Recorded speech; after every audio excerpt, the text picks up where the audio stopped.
or conquer a region, intelligence is extremely important. In other words, you need to know the formation of your enemies. You need to know their daily schedule. If you know when they go for their coffee break, you know a little bit about them. We know, studying history, that the 67 war, right? A lot of planning went into it, and among the many details, intelligence given to the Israelis was the fact that at 7:45 a.m. is the change of the shift. There are planes. Egyptian planes were what did they have? They had Russian MiGs. The MiGs they had, correct.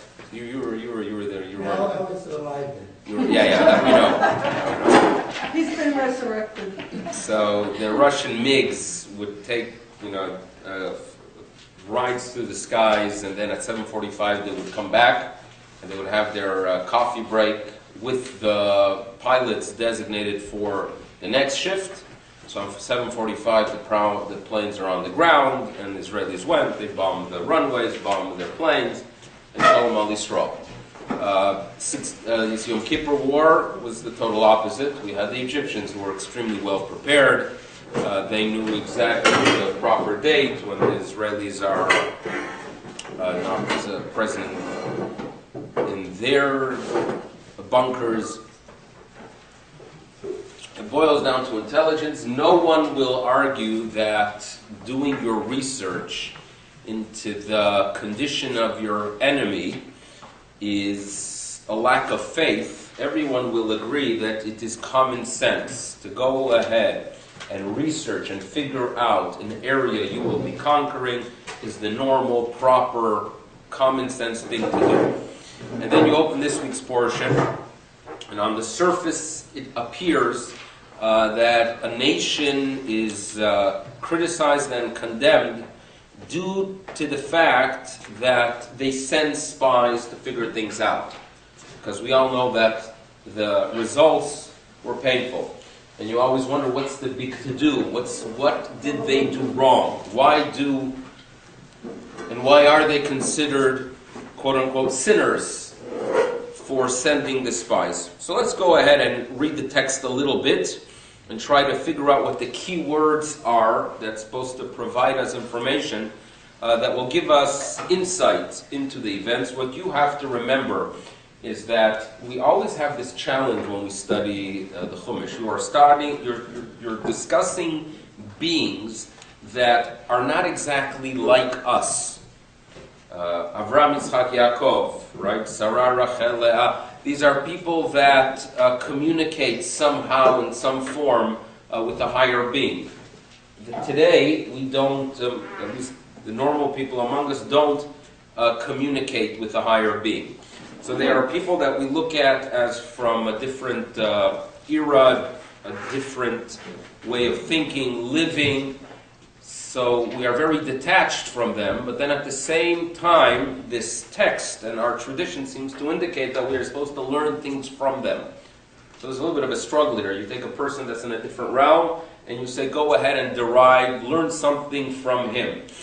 So perhaps you could compare it to a person who plays, give me a sport, basketball, right? Basketball.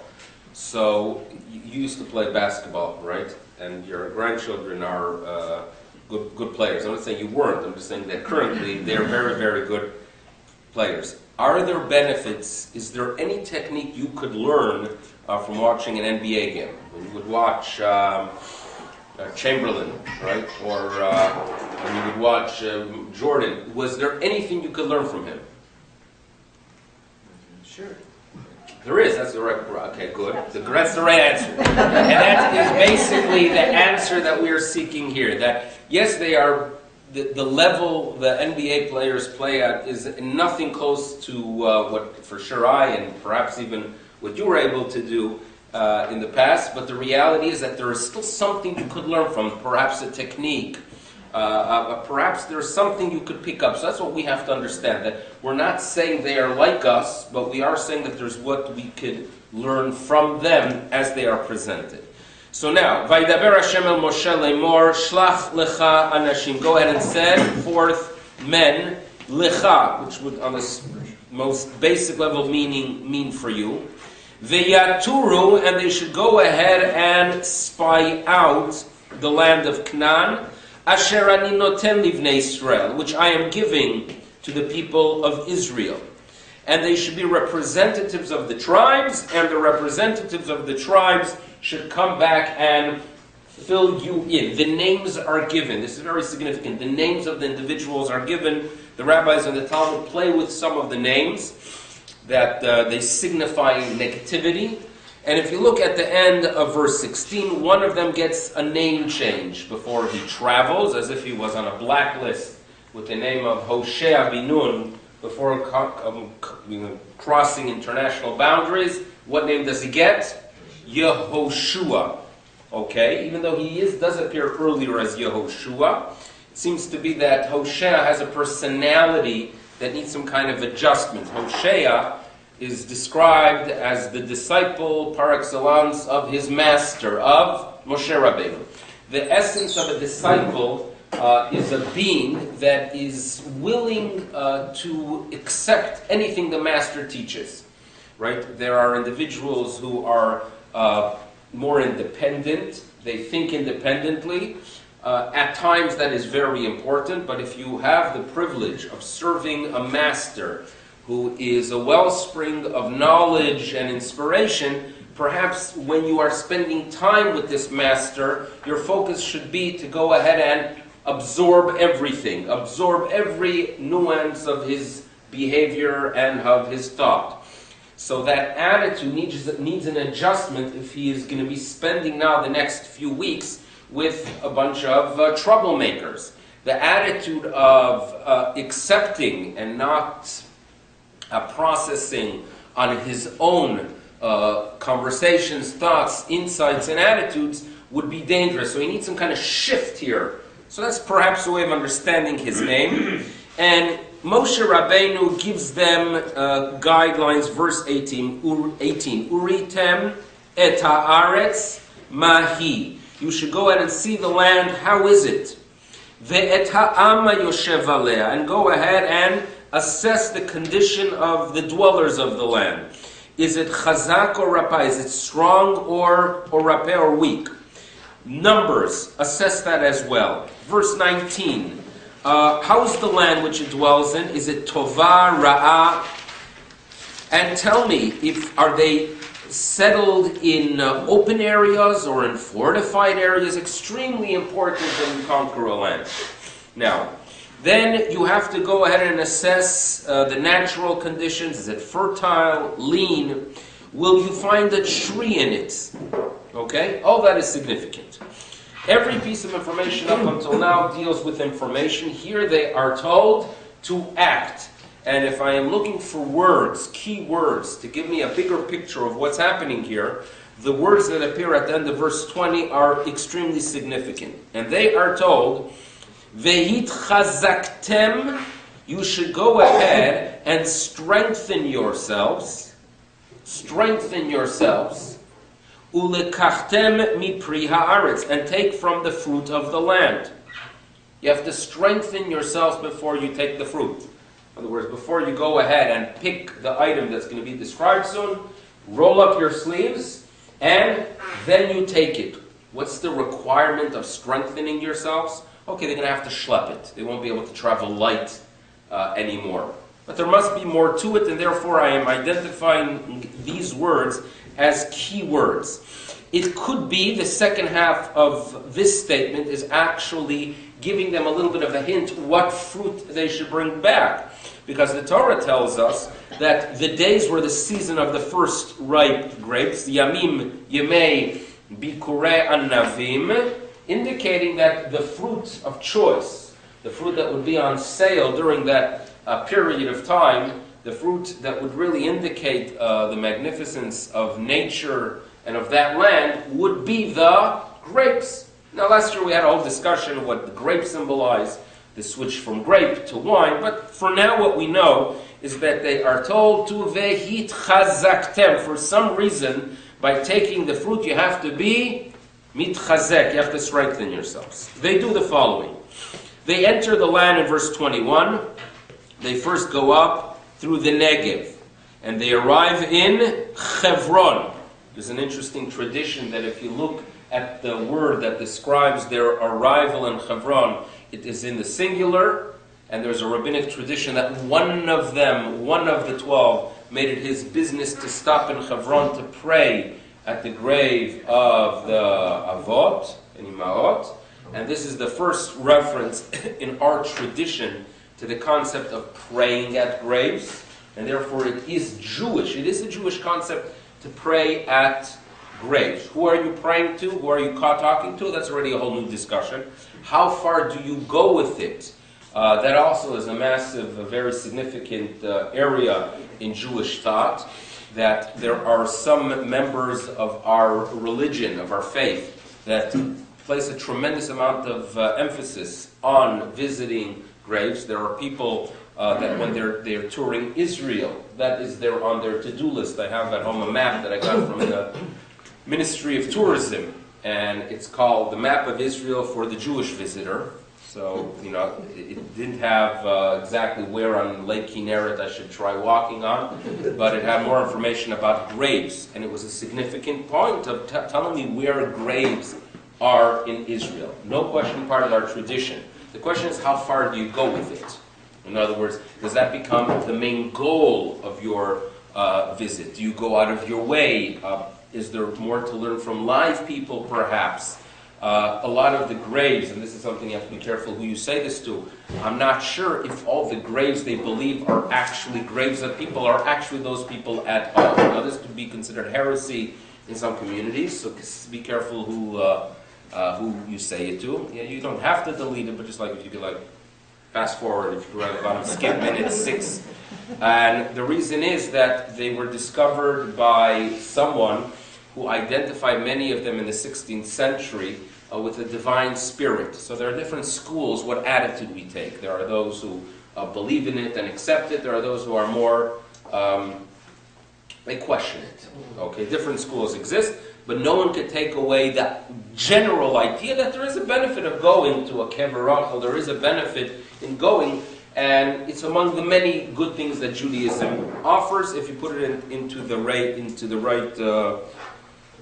perspective. Indeed, it's interesting that I was going through halachic literature from the 17th century, and it mentions there of people students that would come to Israel for an extended period of time for the Zihara, and they would come for the Zihara, and their question was, they live outside of Israel, they're spending time in Israel for the Zihara. During their Zihara period, there's a Yom Tov, do they keep 1 or 2 days? That's the discussion. What is a Zihara, we ask?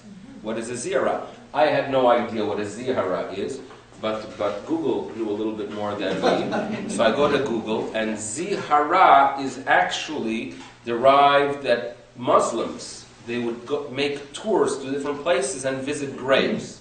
So it's a Muslim tradition to do a Zihara from grave to grave to grave. So there are communities among us that adopted it to do a Zihara. Right? So when a person goes and tells you he went from grave to grave to grave, you could say to him, if you want to agitate him, you could say you're doing a Zihara.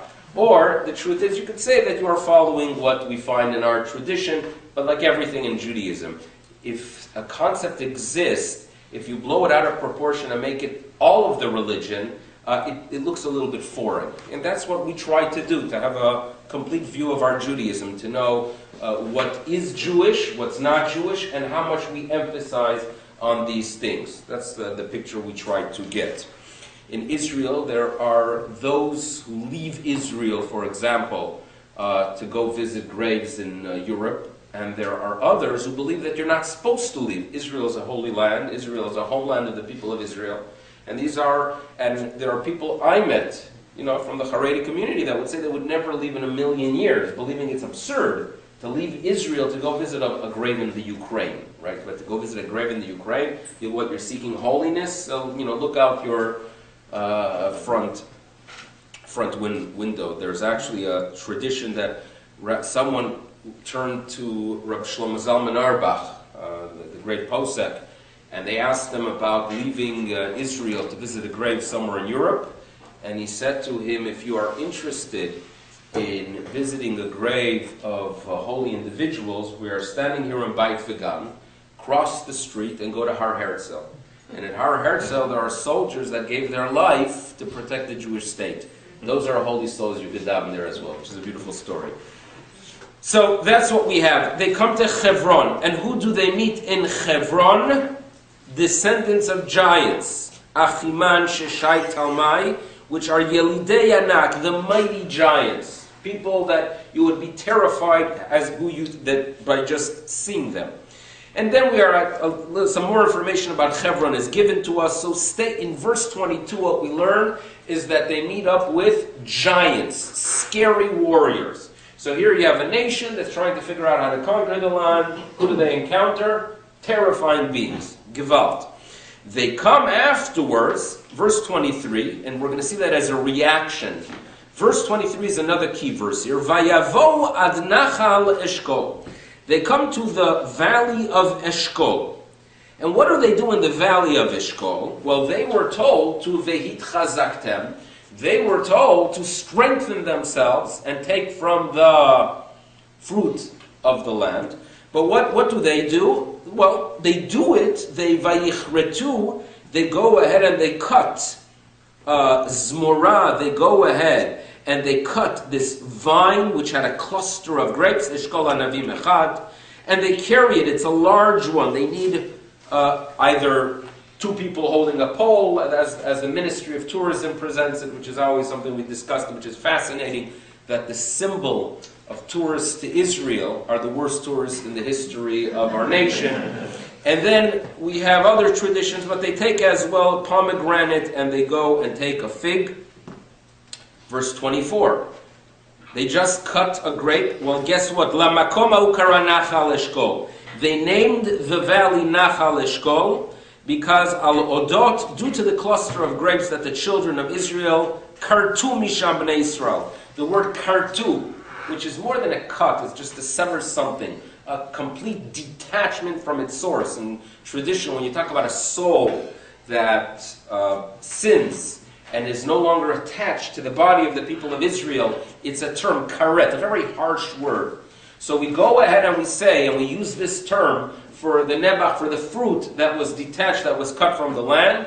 And this becomes so significant that Nachal Eshkol is not named after Levi Eshkol, but it's named after this Eshkol, this cluster of grapes. And you ask yourself, they go ahead and they cut a cluster of grapes, the next thing you know, the place is named after it. What's the significance of this cluster of grapes and this action of cutting it, that you name a place? I'm sure they're not the first people that ever cut grapes off a branch. Commentators struggle with it, but we're going to keep this in mind for our big picture to understand this whole section. A lot of the words here are very harsh words. When Lo Aleinu, a person, when Rivka is concerned that she's going to lose her children because they're going to be fighting, so what does she say? Lama, why should I go ahead and Eshkol? Why should I go ahead and lose you? Like loss of a child. Karet, a very harsh word. Even the word nachal reminds us of the egla arufa, which was the decapitating of a young calf when there's a soul, when a person dies. There are very many harsh words in this verse. So this seems to be problematic, but remember, this will be used to figure out the complete picture. They return 40 days later. Verse 26, it's report time. But they report not directly to Moshe. They report in the presence of the media and the whole Adat Bnei Israel. And they show the fruit. Verse 27, Vaisapru lo, they go ahead and report, and they say, Banu, yeah, we came ila Aretz, Asher Shelachtanu, we arrived there. And guess what? It is indeed a land of milk and honey. So they start off with some truth. Everyone's tuning in now. And here is the fruit of the land. However, and they don't say aval, but they say ephes. They nullify all earlier statements by declaring, sometimes you get a compliment, you did a very good job. However, right? So sometimes the however could nullify anything stated earlier. That's what's happening here. Azam, it's a very, very firm. The people that dwell in that land, they are very strong. The cities fortified, forget it. And guess what? We saw the giants there, right? We saw the giants. And guess what other nations we were able to spot on our journey? We found the Amalek. Very scary word for a nation that had dealt with Amalek. And then they go on, and then Caleb tries to go ahead and encourage them. They try to keep him quiet. I'm going to move forward to verse 33 because that's where we have some more information that will give us some clarity about the problem, the report, their attitude. Verse 33, and we're going to end at least reading the text here. V'sham ra'inu, and there, in the land, what do we see?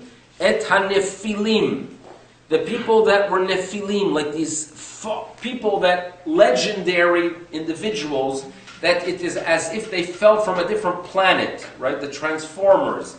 These are some giant beings that just arrived from out of space. That's how powerful they are.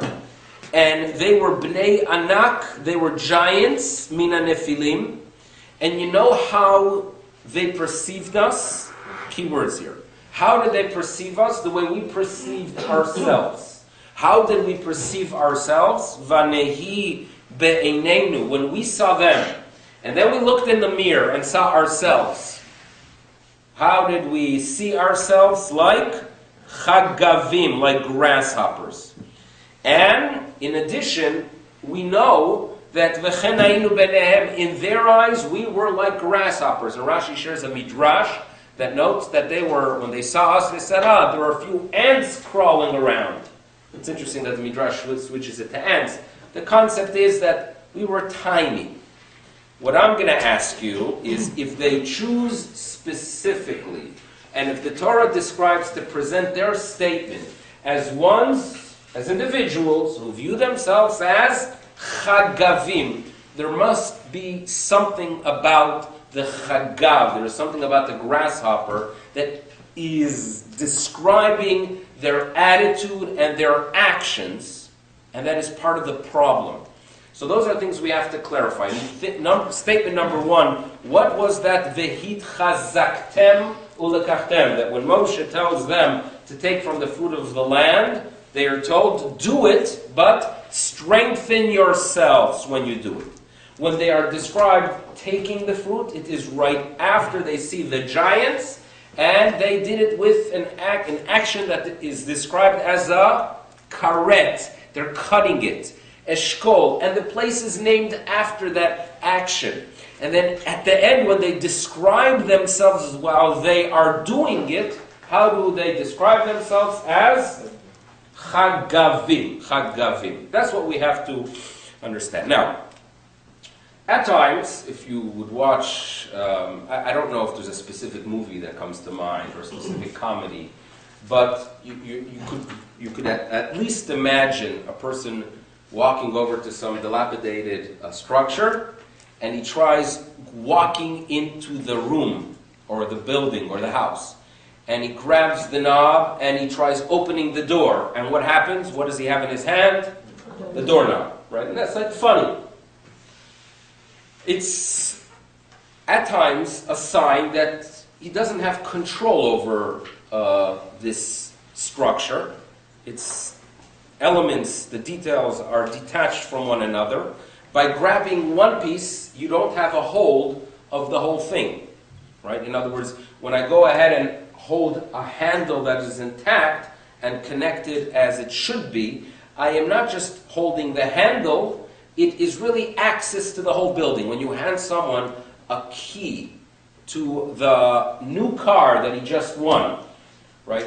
The key really only costs $2.95, probably more now, at Canadian Tire, the key itself. But it is the gateway, it's the way you have access to the whole car. Right? Now, In halacha, there is something called a chazaka. You hand me, I have a property. I want it to be mine. I want to finalize the deal, so you could do it through documentation. But if I, in front of witnesses, do something in the land, right? If I go ahead and make fix the fence or dig some kind of hole, by performing an act on a property, it becomes mine. And that is called chazakah. I take a strong hold of the property. If it is technically mine, I do it as an act of acquisition. Chazakah. Now, it doesn't mean that every person that digs a hole in a property, it becomes theirs, but it is a sign of an acquisition. Now, you can imagine walking, imagine you get, you see a lot of people going to a simcha, and you didn't know about it. It was someone you're not so close to. So you walk over to the Baal Simcha, you walk over and you say, "Oh, what are you celebrating?" "Oh, I didn't tell you. It's the bar mitzvah of my son." "Oh, I'm so sorry that I didn't invite you." "You know what? Just come on. What do you, don't worry about it. Just come in." So you come in there and you feel uncomfortable. You don't feel comfortable eating, so you sit down there and you decide, I'm not going to eat anything. They don't really want me, but the speeches go on and on and on, and the food is sitting there, and you are hungry. So you take a little piece of something, tzubislach, a little tiny piece, and you eat it. Correct? You feel detached from it. You take a little, like in Hebrew, there's a word, a kometz. The word kometz means like a pinchful. Right? A person who only gives very small amounts, in Hebrew is called a kamtzan. Right? You take a small amount. Or if you don't want to have such a drastic description, a person who is trying to keep a diet and there's a piece of cake there. So eventually they take a little small brekel, right? A little piece. And of course that little piece, if the speech goes on for another 4 or 5 minutes, they take another little piece. They're not approaching the cake with confidence, right? If you go to a simcha, if you fly into a simcha, I flew a month ago into a simcha in Baltimore, right? The bat mitzvah of my niece. So when the food table was put out, I felt extremely comfortable. I schlepped in, right? I don't tell my brother, but I schlepped in all the way. I had to drive to Buffalo, right? Take a Southwest flight. We went with Miriam all the way to Baltimore. Rent a car. That was very, very nice of me. It's a good brother, but it was very nice of me. And I come in, I was starving. So when they finally opened, officials, whatever his name is, opens his, the table, I was very, very comfortable walking up there and ordering. There was no discomfort. I felt it was kumtmir, right? In other words, I schlepped in, I deserved to go ahead and have a meal. There was comfort, complete comfort. I felt like a balabos over the table. Afterwards, I was willing that others should take as well. But I felt comfortable over it. That's the opposite of the person who takes. So bislach, you see the concept, the difference between what is yours and entering in with that feeling that whatever I'm taking, I'm in some ways really even stealing. The lack of comfort that exists. It's very important that when things are yours, when they actually belong to you, be confident with it. We had a neighbor. We lived in Israel. It was in a neighborhood called Arzei Habira. So we lived there some 34 years ago, 33 years ago. And we had a neighbor who studied in the Mir Yeshiva. And he happened to have a car. At that time it wasn't common for individuals to have a car. He had a car. But he was a very kind individual and he was studying a lot there. So other of his colleagues in the yeshiva, if they would need a car, they would borrow it from him. And there were those who started feeling very comfortable with his car. And, one of them felt that every Wednesday morning it would be his. Another guy felt every Thursday afternoon belongs to him. So they would just come and take his keys. So he shared with us that one time he happened to need to go somewhere.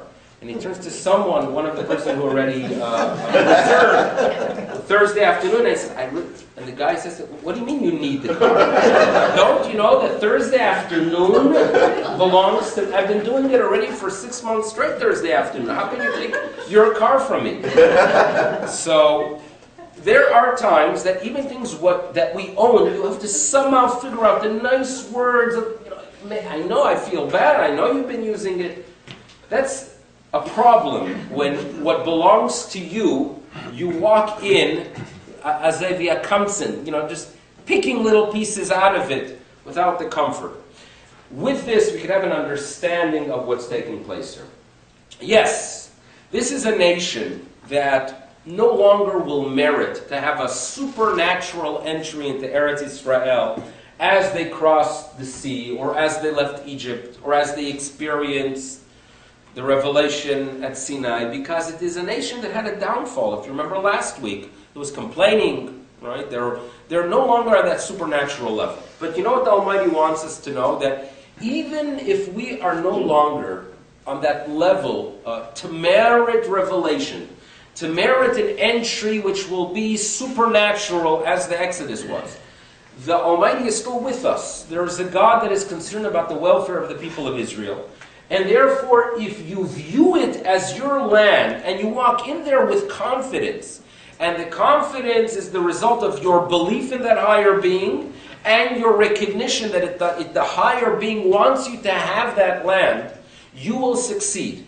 You have to view it as yours. Why is it my land? Because God gave it to me. What right does God have to give land? Because He made the world. These are principles of faith. And when you have confidence about your relationship to the land of Israel, you are a person of faith. That's what Judaism is all about. Faith in God and faith in the fact that it's a land that was given to you. And if you have an attitude that you have to apologize for anything taking place in the land of Israel, and if we go ahead and build in Yerushalayim, you have to feel terrible that we're taking away territory that belongs to someone else. If you have that attitude that anything we get from the land is a little brekel, like on the kamtzen, that is a problem. That's a very significant problem. We have to enter the land, and we have to encourage ourselves. We have to strengthen ourselves. And what they were expected and what they should have done is walk into the land with confidence. Take fruit as owners. Make, what do we call it in halacha? A chazaka, to go ahead and grab the land and make it theirs. And just as if you walk into a property that was ownerless, the halacha tells us that if, let's say, there was a person who had no one to inherit him, and he passes away. So if you walk into the territory, if you walk into the field that was owned by the individual, and you perform an act of even cutting some fruit from it, it becomes yours, and it is your confidence that makes it yours. That was the act that was demanded. So turn back to page 800, and turn back to verse 20. And you have to go ahead, God tells the people of Israel, and make what we call in halacha the chazaka, vihit chazaktem.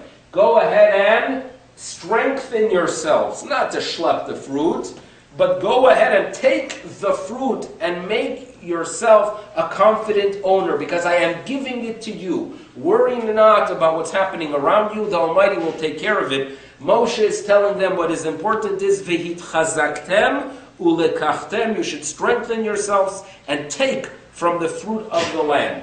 Grapes, well, the people of Israel are actually compared to a cluster of grapes. Grapes symbolize the pleasure of the physical world that you are supposed to use as a tool to connect to God. Wine symbolizes what we are all about. We sanctify the world and we develop a relationship with the higher being through wine. You could all put all the meaning into it, but that's what should have been done. They, on their way to get the grapes or to make that chazaka, who do they meet? The giants. And the giants make them panic. And how do they view themselves? They view themselves as these tiny beings that are not able to make a chazaka. They are not able to go out and feel the confidence necessary to acquire the land and to make it theirs. That is lacking because they saw the big fellows, right? The giants. So when they take it with a very negative attitude. They take it with an attitude that we are doomed. We are shkulim.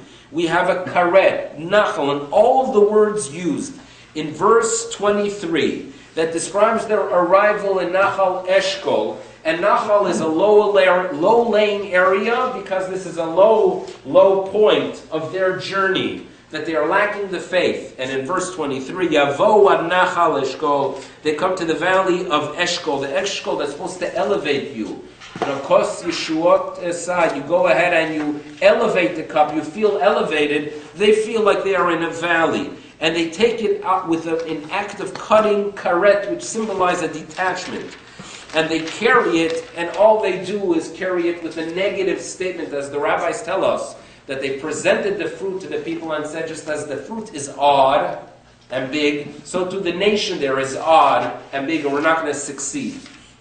And now we have a level of understanding as to why the Torah tells us the valley gets the name due to this act. It's an act of weakness. They are told to make it as an act of chazak, of confidence. It is an act that is described right after they encounter the giants, and they are extremely concerned. It's an act of chorus. Now, so far so good. How do they view themselves? As the opposite of a chazaka. They view themselves as a what? Kamtsan, right? I'm using that word for a specific reason. Even when the grasshoppers, they eat, it's a little, tiny little bite. They could eat a lot. They could be very destructive. It's the little bite. If you look in let's read verse 33. V'sham ra'inu, on page 802. V'sham ra'inu, and now they're going to describe what individuals they encountered, and as a result, how they viewed themselves. V'sham ra'inu et hanefilim. We saw these people that are giants, that they are legendary. The legends of these giants is that they actually fell from heaven. Bnei anak min hanefilim. And how did we view ourselves? And this is the problem. How did they view themselves? They are told to view themselves as individuals that do a chazaka, but vanehi be'einenu kachagavim. We view ourselves as chagavim. We view ourselves as these small grasshoppers, and as a result of the fact that we viewed ourselves that way, the giants viewed us that way as well. Now, I'm going to put you to work and look at the unkelus. Unkelus can be seen on the left to the text, and we're going to go through word by word. And as you know, the Aramaic is not just a random language, it's a language that is extremely close to the Hebrew language, and at times it gives us clarity into a meaning of the word. Aramaic is used often in the Tanakh itself, and therefore it's extremely significant. There are those who have a tradition that on a weekly basis they actually read the Aramaic, and we're going to go through word by word on verse 33. You with us? V'taman. The word taman means sham. In Aramaic, often when you see the taf, it is a shin. So like when you talk about an isha, in Aramaic it's an iteta, isha. That's a key word. Taman means sham. Chazinan. Chazinan. What's chazi? Is to see. Yat gavraya. The. Yat means the. Gvarim. The men. Bnei anak. That's easy. The sons of giants. Min gibaraya. From the mighty ones. The mighty ones. Vehavina. Now, the reason I'm familiar with it is that the Talmud is written in Aramaic, so therefore I could read this because you could read Talmud. So, vehavina, meaning we were, be'enei nafshana, in the eyes of our own soul. How were they viewed? How did these spies view themselves? So, the next word is supposed to be a chagav. How is it translated in Aramaic? Kikamtsin. We were like kamtsin. So what is a chagav? What is the grasshopper in Aramaic? Kamtsin. Okay? And it's interesting that when we talk about the story of Tisha B'Av in the Talmud, we talk about two individuals called Kamtsa ubar Kamsa. And there's a very strong relationship to it there as well. But here the key is, the chagav, the grasshopper, is called a kamtsa. The kamtsan is a person that takes things with absolutely no confidence. In no way does the Kamsan take things believing that it is his. He believes that he is somehow able to take a portion and then fly off. There is no attachment at all to the land. In no way does a taking of the Kamsa, the small portion, indicate your confidence in the land. They were supposed to go ahead and enter it with the confidence of Vehit Chazaktem Ulkachtem, to take it as a chazakah. When they see the giants, they feel this detachment, and therefore their action of taking is described as a chorus, a detachment, because they're not doing it correctly. And when they return, they say, you know how we viewed ourselves? We were so overwhelmed by the presence of these giants, these terrifying individuals, ones that will make it impossible for us to conquer the land, that we viewed ourselves as, yes, we took from the land, but we took it like the grasshopper taking things, like the kamsan, a little pinch of things. That's how we took it. And that was the problem.